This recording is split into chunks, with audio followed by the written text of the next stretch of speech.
حتما یه ایده یا ناب بیزنسی داری که فردا میخوای بری اجراش کنی و پولدار بشی، درسته؟ این ویدیو دقیقاً برای تو.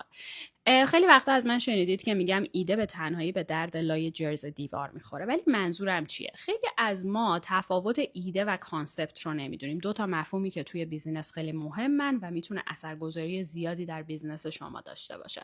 اما ایده چیه؟ اول از همه ایده اون چیزیه که خیلی هیجانی به ذهن شما میرسه، مثلا زیر دوش حموم یا در حین آشپزی یا موقع گشتن توی اینستاگرام. مثلا منم برم آنلاین شاپ محصولات پوستی کره‌ای داشته باشم، چون که یه مدت خیلی ترند بود. و بعد میری مثلا خیلی وقتا که اصلا یادتون میره هیچی، خیلی وقتا میرید اجرا میکنید همین و بعد شکست میخورید. ای بابا کلی چیز بود که من بهش فکر نکرده بودم.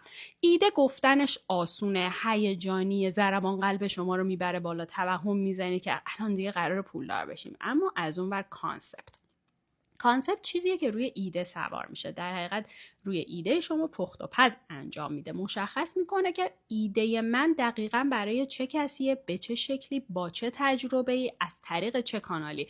با بیزینس پلن اشتباهش نگیرید، قبل از بیزینس پلن هستش، اما بهتون کمک میکنه که دید منطقی تری رو نسبت به اون بیزینس داشته باشید. پس بیزینس هایی که با ایده شروع میشن اصولا شکست میخورن. بیزینس هایی که روی کانسپت سوار هستن خیلی موفق تر و به صورت اجراشون بهتر هستش و میتونن برن جلو.